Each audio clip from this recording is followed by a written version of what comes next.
Hello bachcho, let's read this question. So this question says a vector is given by a is equal to 4I cap plus 3j cap plus 5k cap where alpha, beta and gamma are the angle made by the a vector with the coordinate axis.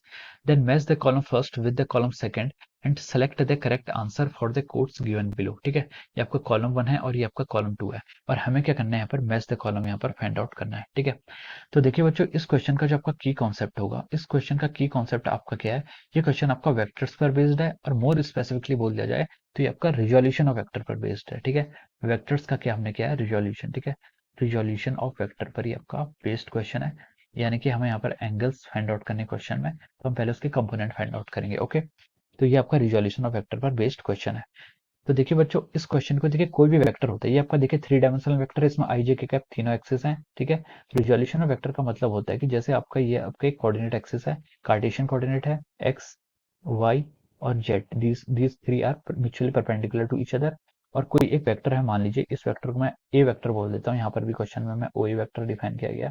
ये आपका ओ और ये आपका ए vector. ठीक है, अब देखिए इस कंपोनेंट, इस वेक्टर के क्या होंगे, तीनों डायरेक्शन के अलग कंपोनेंट हो गए. तीनों डायरेक्शन के अलग मतलब अगर मैं इस वेक्टर का देखिए प्रोजेक्शन दिखाऊं आपको एक्स वाई प्लेन में. ठीक है, this will be the projection, ये आपका प्रोजेक्शन हो जाएगा एक्स वाई प्लेन में. यानी कि देखिए ये जो वेक्टर है, ये आपका एक्स एक्सिस से कितना एंगल बना रहा है, आपका अल्फा गिवन है. वाई एक्सिस से आपको बीटा एंगल गिवन है. ठीक है, इसका प्रोजेक्शन बनाएगा, वो एंगल की बात कर रहे हैं. ठीक है, और जेड एक्सिस से आपका गामा एंगल बना रहा है. ठीक है, तो ये आपका क्या होगा, ये आपका प्रोजेक्शन हो जाता है वेक्टर का तीनों एक्सिस के अलावा. ठीक है, इस तरह से हम बोल सकते हैं रिजोल्यूशन ऑफ वेक्टर ये होता है. हमें क्वेश्चन में यहाँ पर अल्फा बीटा गामा तीन वेक्टर्स इसके फाइंड आउट करने हैं. अल्फा बीटा गामा मतलब ये एंगल्स की वैल्यू को हमें फाइंड आउट करना है. तो चलिए क्वेश्चन को स्टार्ट करते हैं.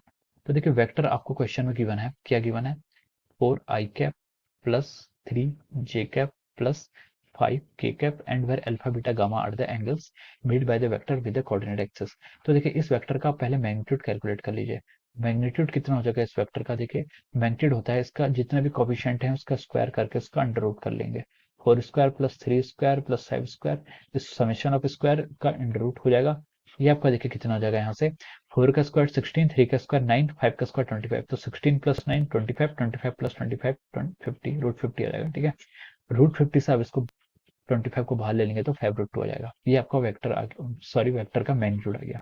वेक्टर को आप कैसे लिखते हैं, वेक्टर की दो करेक्टरिस्टिक होती है, एक उसका मैग्नीट्यूड होता है into product of its direction. इसके डायरेक्शन को मैं ई ए कैप कह रहा हूँ, ई ए कैप या फिर एक आई जे के कैप, आप कुछ भी ले लीजिए क्योंकि यहाँ पर तीनों कंपोनेंट कहलाऊंगा. मैं यहाँ पर वेक्टर के तीन डायरेक्शंस को ये वेक्टर लिख रहा हूँ. ठीक है, अब हमें क्वेश्चन में पूछा गया कि अल्फा बीटा गामा तीन एंगल्स जो हैं उनकी वैल्यू हमें फाइंड आउट करनी है. ठीक है, तो देखिए हम इसको कैसे लिख सकते हैं, देखिए आपका जो AX होता है, AX कंपोनेंट मतलब एक्स एक्सिस का जो कंपोनेंट होता है उसको हम लिखते हैं कि आपका A cos एल एंगल कितना है, आपका एंगल आपका अल्फा गिवन है. ठीक है, तो हम लिख सकते हैं, देखिए cos अल्फा जो आपका एंगल आएगा उसे हम लिख सकते हैं, देखिए AX डिवाइड बाई A. ठीक है, AX डिवाइड बाई A क्या आ जाएगा, आपका वेक्टर्स का आपका ये आ जाएगा. ठीक है, एंगल आ जाएगा. ठीक है, AX डिवाइड बाई A. ठीक है, इसे हम मोर स्पेसिफिकली लिख सकते हैं AX बाई A. ठीक है, इतना ठीक है. ठीक है, एक्स डिवाइड मॉड ऑफ ए लिखेंगे इसे. ठीक है, क्योंकि एंगल आपका क्या आएगा, एंगल आया आपका यहाँ पर, आपका फाइंड आउट क्या करना है, एंगल फाइंड आउट करना है. ये मॉड इसलिए लिख रहे हैं क्योंकि देखिए एक्स कंपोनेंट है और मॉड ऑफ ए क्या एक नंबर है.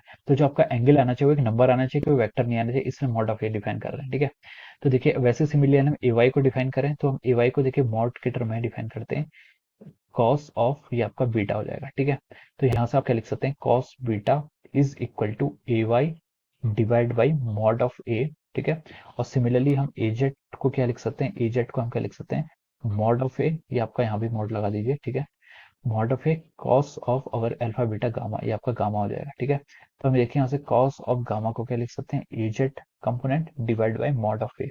ओके, अब देखिए एक्स कंपोनेंट क्या है, एक्स कंपोनेंट मतलब एक्स का आई कैप का जो कोफिशिएंट है. ठीक है, वो कितना है, 4 है.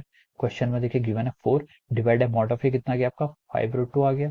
ओके, ए वाई कितना है, ए वाई आपका देखिए 3 गिवन है, मॉड आपका 5 रूट 2 आएगा.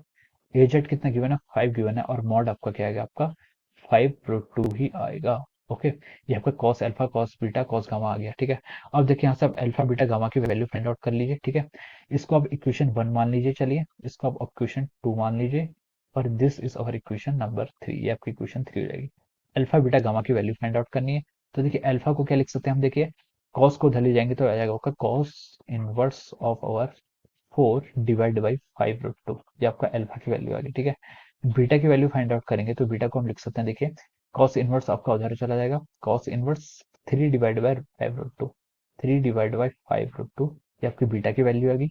गामा की वैल्यू को क्या लिख सकते हैं, इक्वेशन 3 से देखिए कॉस इनवर्स आपका राइट साइड चला जाएगा, ये आएगा आपका 1 डिवाइड बाय रूट 2, 5 से 5 कैंसिल हो गया तो 1 डिवाइड बाय रूट 2 आ गया, ठीक है। तो हमें अल्फा बीटा गेमा की वैल्यू फाइंड आउट करनी थी, तो हम देखिए यहाँ पर से ऑप्शंस को मैच करते हैं।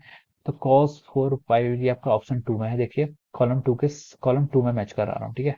बीटा आपकी वैल्यू है आपकी 3/5 रूट 2, ये आपका 3 से मैच कर रहा है, और कॉस 1/रूट 2 ये आपका 1 से मैच कर रहा है, ठीक है।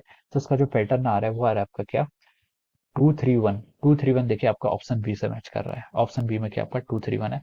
तो हम लिख सकते हैं कि जो उसका आंसर होगा, आंसर में हम लिख सकते हैं कि आपका ऑप्शन कौन सा आ रहा है, आपका ऑप्शन बी से मैच कर रहा है, ठीक है। Option B will be the correct answer of this question, ठीक है। कितना हो जाएगा आपका, option B is the correct answer of this question. So I hope you all understood this concept, all the best and thank you so much.